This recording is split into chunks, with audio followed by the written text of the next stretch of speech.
Around the world, people are encountering a strange phenomenon.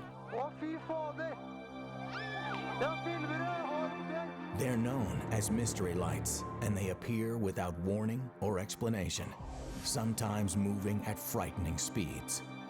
We have measured the speed on the radar up to 30,000 kilometers an hour.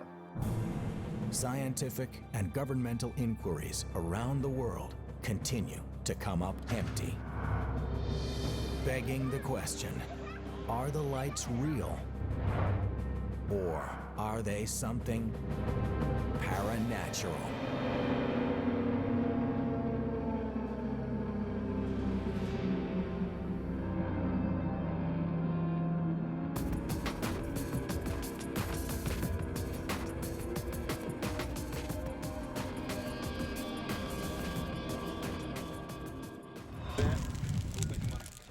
Boulder, Colorado, 2006. A group of friends gather around a bonfire. On the horizon, a storm approaches. At first, there is only lightning and thunder. Then, something strange appears in the sky. It's not a plane. They can't explain it. But scientists have a name for it. They call it a mystery light. Unexplained lights like these have appeared in remote areas across the United States before. Marfa, Texas. Widely considered one of the most infamous mystery light hotspots in the United States. Thousands of tourists travel to this remote desert area every year to see mystery lights for themselves. Look at that. Now that looked a little different. This desert is sparsely populated, so there is no urban or industrial source to explain all the glowing orbs. These lights are UFOs, in the truest sense of the word. We saw lights plain as day. At first, we did not know what to expect. Then we saw what was obviously lights just bouncing around on the horizon. Oh, now look at that. Whoa. Now that looked a little different. Reviewing this footage in slow motion shows something extraordinary. One light disappears just as another one jettisons across the horizon. Then, both simultaneously disappear. Behavior like this causes many to believe there is an intelligence behind the lights. They move up and down, they go behind each other, and they sort of twirl around and change color. One time when I was looking at them through binoculars, it looked as if the light itself actually grew in size. I don't know exactly what's going on out there, but there is something. Some encounters with the lights have been a little too close for comfort. In 1994, my family was out here visiting me, and we came out to view the Marfa lights. I have always thought the Marfa lights were very interesting, just because it's a phenomenon that no one can explain. We didn't expect to see anything different, but that night it was very, very different. Something was just totally out of the ordinary. After a few hours viewing the Marfa lights, Lydia and her family decide to make their way home. As they drive down the empty highway, they suddenly realize they aren't alone. What is that? One of those lights. No, Joe, stop. It's chasing us. I started getting really scared because they were saying, is that one of those lights? And I was like, I don't want it to catch us. I think it is one. The strange light follows them down the road. It started to grow, and we got very excited at that point. Joe, It looks different. And we said, no, that's one of the lights. Suddenly, another car appears in the oncoming lane. It's on a collision course with the ball of light. The light appeared to almost have a sense that it knew, or it was frightened. The light shrunk, disappeared, and the car just stepped on its brakes as if it had appeared to have seen the lights also. It's an experience they'll never forget. To this day, I know what I saw. We couldn't have all seen the same thing and just made it up. Stories like Lydia's make researcher James Bunnell all the more eager to get to the bottom of this mysterious phenomena. It's a nice, intriguing puzzle, and I love puzzles. You might draw an analogy to trying to solve a crime, where you have a few clues and you go investigate those clues and you try and deduce what all that adds up to. His experience as a NASA aerospace engineer has equipped him with useful skills in the study of the lights. Bunnell's constructed these autonomous remote viewing stations to continuously monitor the region for the lights. The cameras turn on automatically at night and output video to a digital video recorder. They've documented unexplained phenomena like this strange halo of light on the horizon. There were a total of 5 mystery lights that night. They were larger and more intense than any that we had seen before or since. They seemed to be connected to the electrical activity that was going on. It was a very stormy night. Early in the sequence, there were 2 small mystery lights. They shone briefly and went out, and then a third one came along that became the halo mystery light. And that halo was a mile wide and half a mile high. The halo illuminates the night sky like big city lights, only there's nothing but desert where it appeared. Despite the large amounts of data he's collected, Bunnell has yet to discover what's causing the Marfa lights. However, he does have a theory, one that suggests the lights are caused by something of this Earth. I suspect that there is a chemical process going on. His theory is backed up by his own photographic evidence. I've seen tangible residue in some of my photographs in the sense that I can see things falling out of a light as it starts to lose energy. They will sometimes kind of have something drop toward the ground. And he's spoken to eyewitnesses who say they've touched these remnants. They went out one night on a ranch road and they managed to see a flock of these mystery lights flying over. And one of them seemed to slow down and start descending. It landed on the roadway not far away. The minister went over and he picked up the light, the remnant that remained, on the tip of his finger. It was something that had tangible residue. If the mystery lights consist of a unique chemical cocktail, then the lights might leave behind a spectral fingerprint that could tell us exactly what they're made of. Different lights do have different light signatures. As you know, all light is frequency, and we have white light as a mixture of all the frequencies. When we start looking at an individual light, like for example, sodium vapor light, that involves sodium. It's in a plasma state, and it provides a very distinctive characteristic pattern. To see this pattern, Bunnell sets up a scientific instrument called a spectrometer. This rainbow pattern displays the entire visible light spectrum. Different elements reflect only a portion of this spectrum, represented by these lines. By looking at a light's spectral signature, one can tell what's behind the light source by comparing it to the spectra of various elements. Darkness falls over Marfa.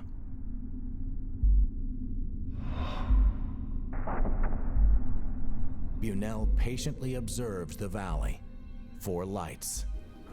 Testing the spectrometer on distant, moving lights is difficult and sometimes leads to false hope. Yeah, there it is. That's too bright. That's a car light. Out of nowhere, something strange appears on the horizon. We've got a light behind you. I just want to take a look at it here. Why don't we get spectrometer on that?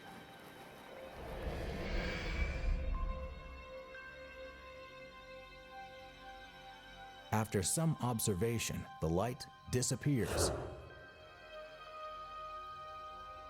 Bunnell's conclusion is less than mysterious. I think it was a train light. Bunnell doesn't capture the evidence needed to determine the light's chemical composition and calls it a night. Therein lies the challenge, is being here at the right time and seeing what we're looking for. Tomorrow night, we'll see what comes. Undaunted, Bunnell continues his search for answers. 1,500 miles away, a team of investigators head out onto Brown Mountain in North Carolina. Here, many believe the lights have a supernatural cause. Some people believe that the lights are some ghostly activity that's trapped in these mountains.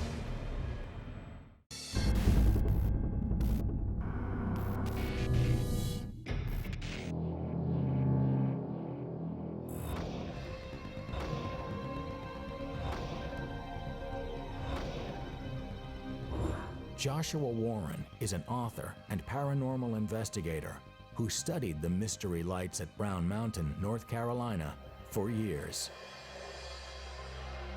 For perhaps hundreds of years, based upon Native American legends, people have seen these strange multicolored spheres of light moving on and around this ridge and in these mountains. Usually they have been considered spirits, ghosts, phantoms of some sort.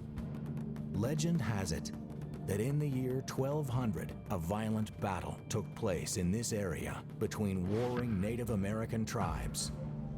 Afterward, the Native American maidens went searching through these bloody piles of corpses at night with torches burning, trying to see if there might possibly be a living soul left on the battlefield.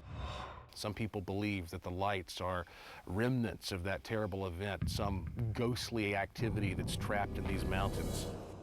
Paranormal investigators refer to this as residual haunting. They believe the negative events can stain an area so that the tragedy replays over and over again. But Warren is passionate about getting to the bottom of the mystery lights. To help him find the truth, he assembles a team of experienced paranormal investigators to shed light on them.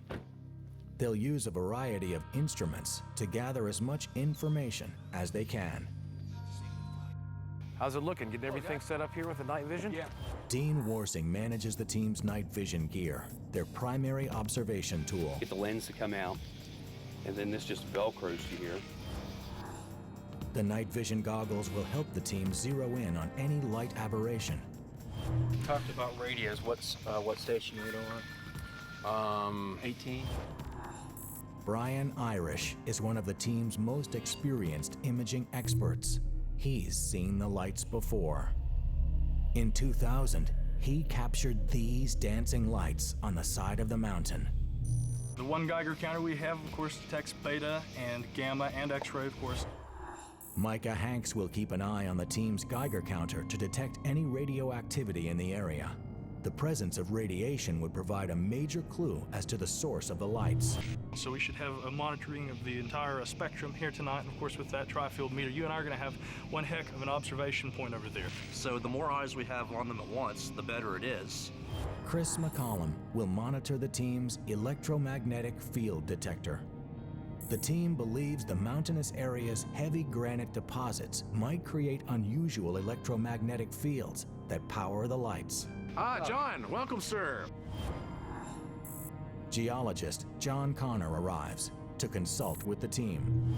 What are some things that make these mountains in this area special that we might keep in mind as we are sort of gauging the terrain? The material that's in here is largely granitic and consequently has a high quartz content. The lights might be part of a piezoelectric effect where quartz gets under a strain and will emit a voltage or a charge, much like your igniter on your gas grill. The same thing could be true here. Let's get ready. Let's do it. All right, let's go, guys. Once the sun sets, the team heads out to 3 separate observation posts.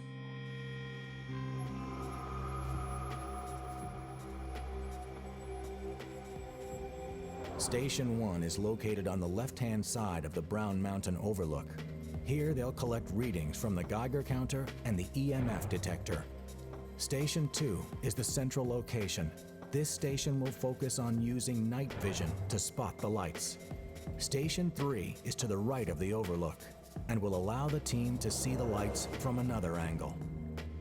These 3 stations will give the team a wide view of the gorge where witnesses usually spot the lights. The conditions are getting right. All right, let's do it. If the lights appear, the team is ready. But they aren't the only ones looking for answers. 40 miles away at Appalachian State University's Dark Sky Observatory, astronomer and Professor Dan Caton also studies the Brown Mountain Lights. I've been studying the Brown Mountain Lights for about 15 years. I try to take a scientific approach, and indeed I think that it's science's responsibility to investigate claims of unusual phenomena.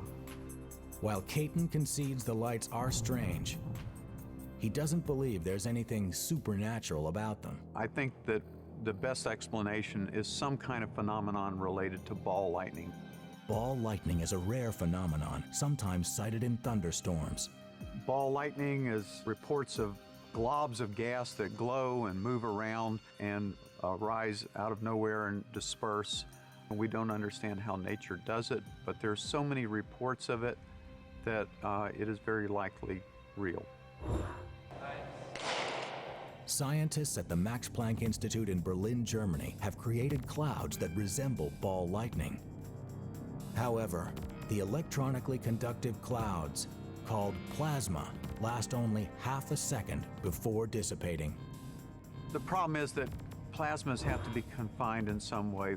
We have that big ball of light overhead we call the sun, and that's a confined plasma kept together by gravity. In the lab, we seem to so far only be able to do it by confining it into a glass container. To help illustrate this issue, Professor Caton conducts a simple experiment with a standard microwave. The flame confined to the glass container is superheated by the microwave. This energizes the flame, converting it into a hovering plasma ball. But Joshua Warren and his team on Brown Mountain believe the phenomena is much more mysterious. 2 hours into their search, their equipment suddenly goes haywire. Wow, I'll tell you what, now this is weird. The EMF meter spikes, I've never seen anything higher than 50 on that. marking a sudden fluctuation in the mountain's magnetic field. Then Station 2 radios in a sighting. Joshua, come in, over. This is Station 1 to Station 2. Hey, Joshua, we are experiencing an anomaly down in the gorge. Here on my camera, it's right here. You see that? Right above my fingertip. If it's a fire, you would see smoke through the night vision. Station 3 can still observe an anomaly to our immediate right. Warren arrives to see for himself. Okay, I do. Let me point this out for Josh. Right here, Josh? They use a laser pointer to point out the anomaly. I got it. Okay. Zeroing in on the light, the investigation intensifies. The mystery light activity on Brown Mountain starts to pick up. Let's hit it with a thermal camera and see if we ought to be able to figure out if that's a campfire. All right, I got it. It doesn't seem to be showing up on the thermal camera. I would expect a fire to, unless it's just out of range. The team uses a long-range temperature gauge to see if they can rule out fire as the cause. Baseline 59, 60. It's actually colder. It is definitely colder than the surrounding area. And then, a dancing ball of light appears in the distance. Wow, you ever seen anything like that, Josh? I'm not sure what the heck that was. What is that? And Josh, it's showing up on night vision blue. Maybe this is a reflection of some kind. What the hell was that? Station 1, over. Okay, Roger, over. Okay, just a moment ago, Dean saw and was able to videotape a rather distinct bluish, luminous form, and we're trying to see if we can rule out any lasers or other lights. Were you shining any lasers or lights at that station? Over? No, we've got his green laser, and no, he won't. You know what? It looked like it almost manifested again. Oh! Right here, right here. Suddenly, another light appears in the gorge. It's bright enough to cast light on the trees below, before taking off into the distance. It shouldn't be blue on night vision. They can't believe their eyes. Was there a light being shined that we didn't know about? Because if that wasn't a reflection, I'm not sure what the heck that was. The next morning, they meet to review the stunning video evidence. This here, yeah, we filmed for 45 minutes. None of this was visible except via the night vision goggles. Baseline 59, 60. It is definitely colder than the surrounding area. If that was a fire, we should definitely got a hot hit. We didn't get a hit. If anything, we got colder. I don't recall anybody shining any flashlights around, do you? No. Yeah, this is much more subtle. Yeah, this is different. Wow, Yeah, that's cool. great. The team wonders about the physics behind the object. Considering that those little dots are trees, that thing travels a big Yeah, look distance. at this. Yeah. That thing is moving. The light appears to zoom off into the distance instead of actually going up. Brian Irish runs the footage through a filter that helps isolate the anomaly. So watch it here in the negative image. And right there, instead of going straight up, it just goes back in the distance. And here we go. Wow. What do you say as far as scale? Chris, did you say you had something? That little ridge right there, that particular ridge is maybe 300 or 400 meters long. The speed of the light on camera, compared to the size of the ridge, indicates it moved unnaturally fast. A daylight photograph of the area gives a better sense of scale. And that's not all they've captured on video. There's red. Yeah. Was it one of the pointers that you had? No. I don't know what that red is. Night vision cameras only capture images in blacks and greens. It's the weirdest thing I've ever seen. Just the movement of this, so I'm really not sure what to make of it yet. I've never seen colors in night vision. I caught the very end of it. But you did see the blue, or? Yes, it was. I can't explain it. It almost makes you think that there's something taking place here that's actually distorting the way the equipment is working. Yeah. Very strange. If equipment failure is to blame for the strange video data, night vision and imaging experts in Princeton, New Jersey should be able to tell. Princeton Lightwave develops and manufactures cutting-edge imaging equipment. The technology in their lab is so sensitive, they must wear hairnets and special lab coats to avoid bringing excess particles into the room. Dr. Bora Onat has worked on imaging technology for nearly 12 years. Today, he examines Dean Warsing's night vision setup, the one used to capture the Brown Mountain anomaly. Here's a third generation night vision device, which is typically used by our armed forces. And basically the way it works is it's able to pick up very low amount of light and able to amplify it and show it to us in a spectrum that we can see it in. This night vision goggles has been modified so that you can actually attach a camera to it, and then you can record the images that are being seen by this night vision goggle. This kind of a setup is actually pretty good for making night vision imagery.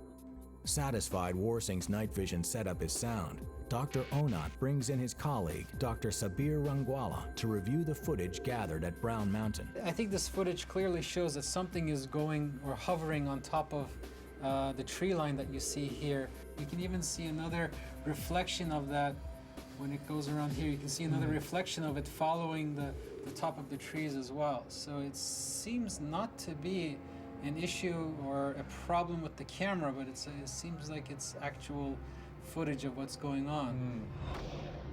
But the confirmation the orb is an actual object raises new questions. Why would this phosphor screen produce a blue image? Something like this shouldn't really happen. Yeah. What about the electrons causes this thing to react differently? You know, what's the radiation source? Yeah.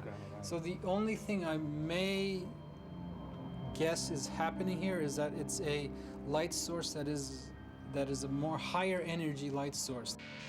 Next, they look at the other anomalies. This green spot here, it seems like underneath the trees there's some kind of a light source, either a campfire or some kind of maybe light. They think the red light can also be explained. Is there an LED on the digital camera? I think in the digital camera, typically they have autofocusing feature, which uses this kind of LED. So we may be seeing a reflection from the autofocusing. However, the blue anomaly continues to puzzle them. Dr. Onat heads to Princeton Lightwave's R&D lab to see if he can recreate the blue light source picked up on Dean Warsing's night vision goggles. So here we have a monochromator device, which is basically controlling the light that we are going to be impinging on the night vision device. And the light travels down this optical fiber all the way to our experiment. And here you can see that the light, the green light right now, is shining onto this paper here. So this is the same exact setup that was used that night at Brown Mountain. If we see that we're able to replicate the blue light in this night vision setup, then we'll be able to say that what wavelength of light we were seeing that night in Brown Mountain. Discovering this specific wavelength of light will reveal clues about the light's makeup, like the color it will appear to the naked eye, and what its source might be. Dr. Onat covers the night vision goggles with a light-absorbent cover to block any outside light.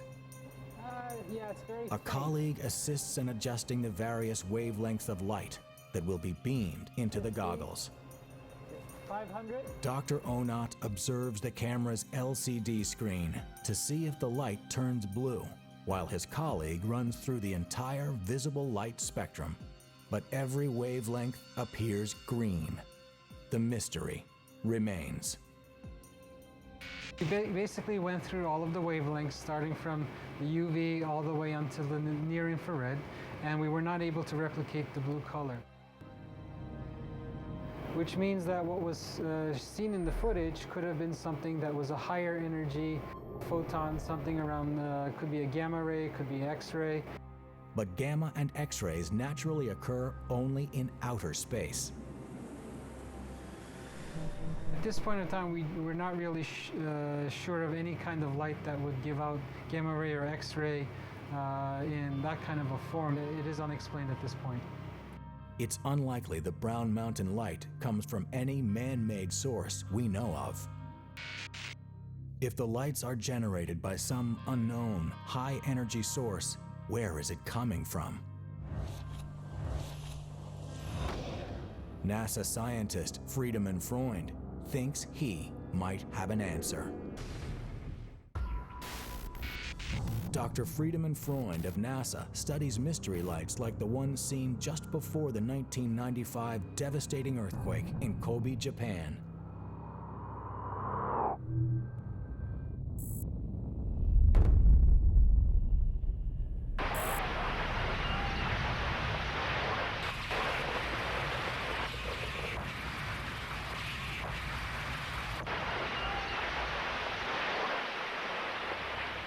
Specifically, it was this photograph that caught his attention. Half an hour before the earthquake, a cloud was rising from the ground like a tornado funnel, but coming from the bottom up, billowing up as if there were a fire. And that is probably the sign of a earthquake light that exploded through the surface at this spot. Dr. Freund quickly learns this isn't the only instance of strange lights sighted in conjunction with earthquakes. They've also occurred halfway around the world in Peru. Eyewitnesses videotaped these bright bursts on the horizon after an earthquake. And this photograph, taken in the middle of the night during an earthquake, is from Matsushiru, Japan in 1966. There are so many reports in the literature from ancient time until recently that people have observed these lights, so we have to take this seriously. These are not imagination and the fantasy of people that reported them, but they are real natural phenomena. Coming down. Dr. Freund believes the connection between these sightings is seismic activity. And while researching this theory, he makes an amazing discovery. Normally rocks are considered insulated, but in fact what my work showed is when rocks are deformed, they turn from an insulator to a semiconductor. They are producing electric currents that can flow out of this squeezed area that could lead to an outburst of light at the surface. Dr. Freund's theory revolves around the tectonic forces at work beneath our feet. Large slabs of rock in the Earth's crust are continuously pushing past one another. Freund's research shows the pressure created by these collisions can sometimes create an electric charge. If this happens, the charge flows through the rock toward the surface of the Earth. The electric charge released at the surface could create strange light phenomena. Dr. Freund soon realizes that even natural seismic activity may be enough to create these light effects, and he sets out to prove his theory. This experiment will replicate the large-scale geologic forces of our planet on a smaller scale. This large slab of granite represents the Earth's crust. The goal is to get a current to travel through this rock. Dr. Freund will measure the current with a conductive wire. This wire connected to these pistons are in electrical contact with the rock. When we stress it, electricity is activated there. The electricity flows through the rock, and the wire is to allow for the electrons to close the circuit. He pours sand into a tray and places it on the granite to simulate the Earth's surface.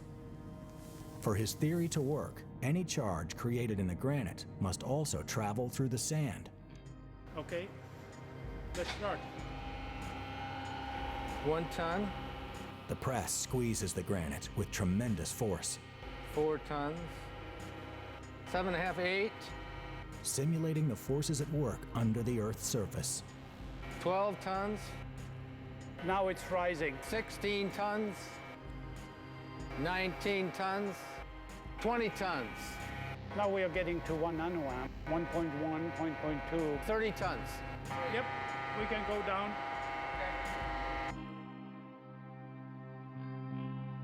As predicted, forces exerted on the slab of granite excite an electric charge in the rock, turning it into a battery. We suppose that the same would happen in the Earth. In the moment it hits the surface and ionizes the air, then the ionized air starts to glow, just like the air or the gas glows in a fluorescent bulb. However, while the experiment provides possible clues, it falls short of producing a free-floating ball of light. Still, Freund believes the electric currents could be the powering force behind the mystery lights. They may have something to do with the formation of these plasma balls detaching itself from the ground and then rising and emitting light as they go. As long as we don't fully understand what they are, it is quite even appropriate to call them unidentified flying objects because they float through the air. Thousands of miles away, in a remote valley in Norway, scientists also believe the lights could come from some unknown energy source. But these lights travel at amazing speeds and have even touched the ground.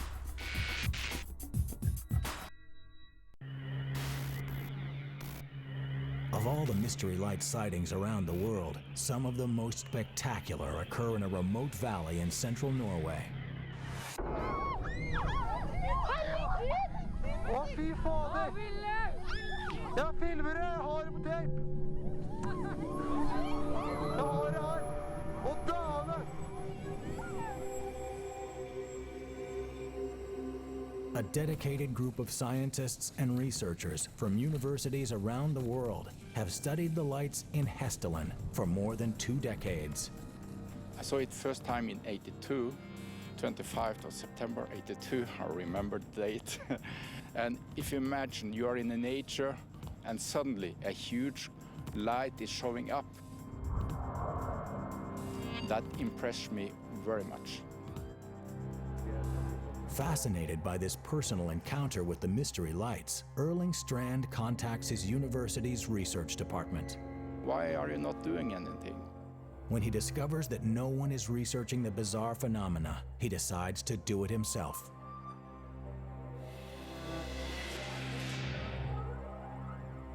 What is this huge light? What is the physics behind it? There must be some kind of power. Where does this power come from? Maybe it's a clean power. Can we use it?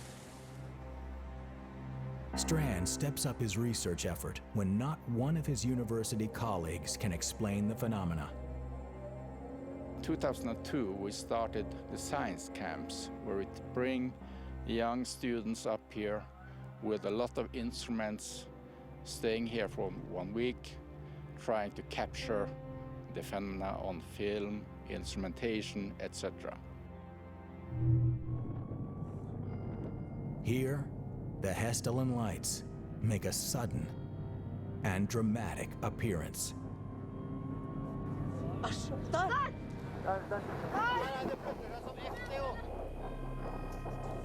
Det er to!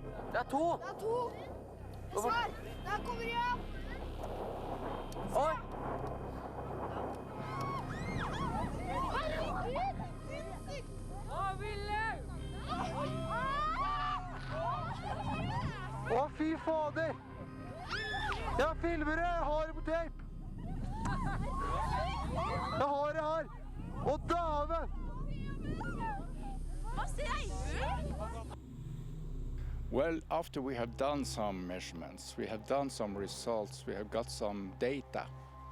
And in fact, the more data we get, which answers some questions, more questions raise.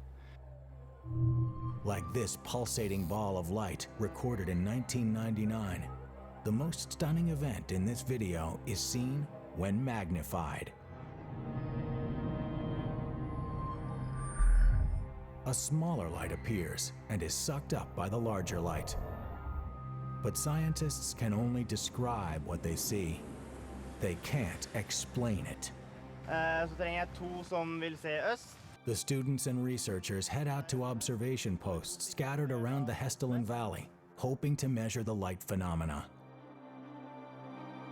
We have measured 3 meters, we have measured 5 meters, and they can illuminate the ground hovering around for hours.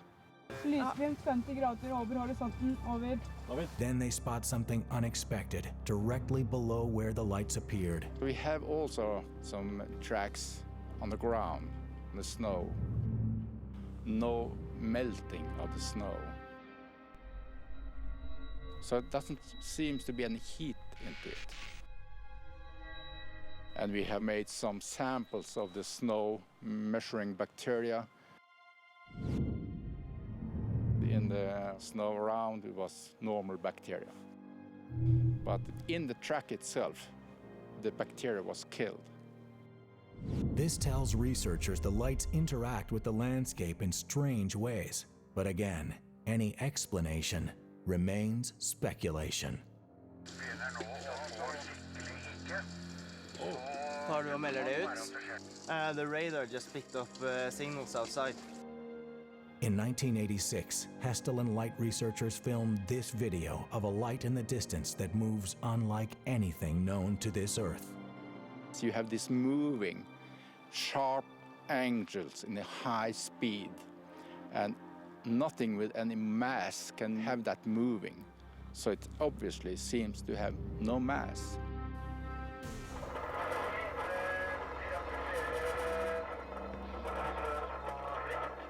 We have all the data with the radar reflecting as strong as it was from a solid object, but we don't see the object. We see several lights on something. It seems to be several lights going on close to each other, following each other. So when it's moving, all the lights is moving. So it's a feeling that there is something it's attacked to. We have measured the speed on the radar up to 30,000 kilometers an hour. Strand simply can't explain it. But recently declassified government documents may hold the answers. The Norwegian researchers aren't alone in observing the mystery lights.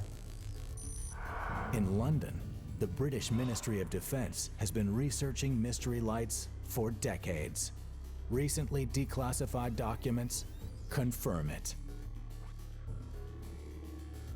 One of the reports states that they occur on a daily worldwide basis, and they exhibit aerodynamic characteristics well beyond those of any known aircraft or missile. They're referred to as unidentified aerial phenomena, aka UFOs.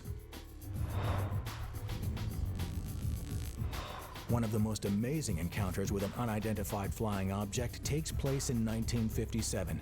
It happens at England's Manston Air Force Base and involves U.S. fighter pilots. The documents reveal the name of one of the fighter pilots, Milton Torres. Today, the retired pilot lives in Florida. He may be one of the only pilots to have engaged a UFO in direct combat.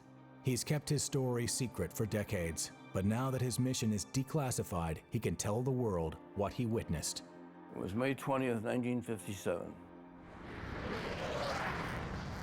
The weather was solid from the ground up.